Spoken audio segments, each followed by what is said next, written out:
जय माता दी। इस बार रक्षाबंधन 30 अगस्त का है और ये रक्षाबंधन 30 और 31 दोनों को मनाया जा रहा है। हर बार की तरह त्योहार जब दो हो जाते हैं तो बड़ी कंफ्यूजन हो जाती है कि हमने कौन से दिन इस त्योहार को मनाना है और क्यों नहीं मनाना।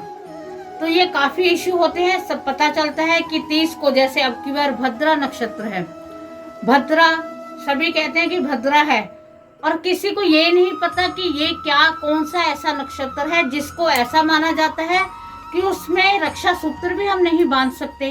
इसका क्या प्रभाव पड़ता है, ये कौन है। तो आज की जो हम चर्चा का हमारे मेन विषय तो यही है कि आज हम पहले भद्रा के बारे में जानते हैं। भद्रा जो है वो क्या है, भगवान सूर्य की पुत्री हैं, भगवान शनि की बहन है। तो उनका जो स्वभाव है वो भगवान शनि की तरह थोड़ा सा उग्र स्वभाव है, गुस्सा क्रोध उनको जल्दी आता है। तो इस वजह से भगवान सूर्य को बड़ी चिंता हो गई थी कि मेरी बच्ची से कौन शादी करेगा, क्योंकि इसका स्वभाव काफी गर्म है, जहां जाती वहां ही सारा कुछ अनिष्ट होने लग जाता था। तब ब्रह्मा जी ने उन्हें कहा कि आप हे भद्रे, आप कर्ण बालों में निवास करो। तो उन्होंने जब उन्होंने कहा तो उन्होंने कुछ राशियों के हिसाब से उन्होंने जो हमारे ग्रंथ है उनकी मान्यता के अनुसार है कि जब चंद्रमा जब कर्क राशि, सिंह राशि और कुंभ या मीन राशि में होते हैं तब वो पृथ्वी पर निवास करती हैं। तो पृथ्वी पर कोई भी ऐसा शुभ कार्य, ब्रह्मा जी ने कहा था कि जब तुम्हारा वहां पर वास होगा तब कोई भी अगर शुभ कार्य करो तो तुम उन पर उग्र हो सकती हो, उन पर तुम्हारा बुरा प्रभाव पड़ सकता है, पर हर समय नहीं, क्योंकि ऐसे तो विनाश हो जाएगा। तब तो उस समय पृथ्वी पर होती है, तो पृथ्वी जो मनुष्य लोक है उन पर, मनुष्यों पर इसका बुरा प्रभाव पड़ता है। इसलिए भद्रा उसमें हम राखी नहीं बांधते, क्योंकि उस नक्षत्र का स्वभाव ही ऐसा है। मेरा मोटिव ये होता है कि आपको जानकारी पूर्ण दी जाए। तो इस प्रकार आपको पता चल ही गया है। तो इस बार जो 30 अगस्त है उसको रात को 9 बजे से शुभ मुहूर्त शुरू होगा और अगले दिन 31 तारीख तक सुबह 7 बजे तक इसका पूर्ण समय है।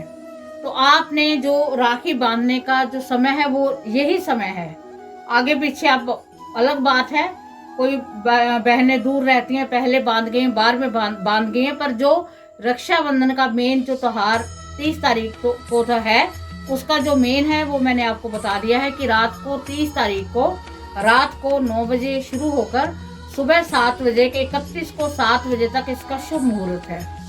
तो आपने क्या करना है, जो बहनें हैं वो कोशिश करें कि अपने भाई के लिए पिंक कलर के कपड़े में थोड़े से अक्षत, चावल और एक चांदी का सिक्का और एक सुपारी साथ में लेके जाए और वो पोटली बनाकर अपने भाई को दे और वो भाई अपने लॉकर में रखे। तो उसके भाई की दिन दुगनी रात चौगनी तरक्की होगी।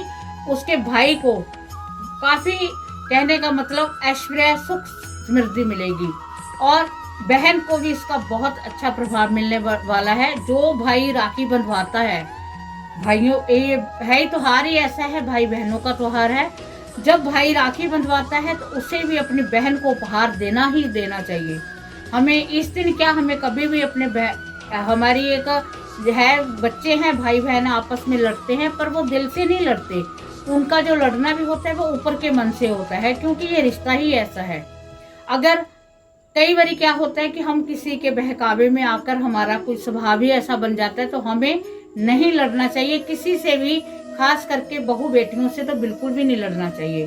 घर में पत्नी है उससे भी नहीं लड़ना है, वो भी किसी की बहन है, और अपनी बहन से तो लड़ना ही क्या है। हमें ऐसा नहीं करना चाहिए, क्योंकि इसका जो बुरा प्रभाव पड़ता है। अपनी माता से नहीं लड़ना चाहिए, माता भी किसी की बहन है, तो हमें इन बातों का ध्यान रखना चाहिए। और इस दिन आपने पंचमेवा की खीर बनानी है, स्पेशली खीर बनाकर पहले आपने वो किसी कंजक को देनी है, भगवान को भोग लगाकर उसके बाद में आप 1 2 3 4 जितनी हो सके कंजक मंदिर में जाए, मंदिर में थोड़ी सी बांट दें या घर में भोग लगाकर उसके बाद में आप स्वयं ग्रहण करें। इसका आपको, जैसे खीर में मिठास होती है, अगर हो सके तो मिश्री की खीर, क्योंकि पता है कि ये भगवान लक्ष्मी का दिन होता है पूर्णिमासी, तो उस दिन आपने विष्णु भगवान माँ लक्ष्मी की पूजा करनी है। उससे एक दिन पहले भी आपने पूजा करनी है। जिस दिन पूर्णमासी है उससे एक दिन पहले आपने पूजा करनी है, और उसके बाद में किसकी पूजा करनी है? माँ लक्ष्मी और भगवान विष्णु जी की। और उसके जो अगले दिन है उस दिन भी आपने माँ लक्ष्मी भगवान विष्णु की पूजा करनी है, और उनको खीर का भोग लगाना है, और फिर उसके बाद में आपने स्वयं उनको ग्रहण कर लेना है। और इसमें क्या आपको पता है कि जो द्रौपदी थी, उन्होंने भगवान कृष्ण को एक घाव पर अपने पल्लू से एक लीर निकाल कर बांध दी थी। उससे ही एक ये उनका इतना उन्होंने अपना फर्ज निभाया था भगवान कृष्ण जी ने, कि जब द्रौपदी का चीरहरण हुआ था तब उन्होंने उनकी रक्षा की थी इस सूत्र के धागे से।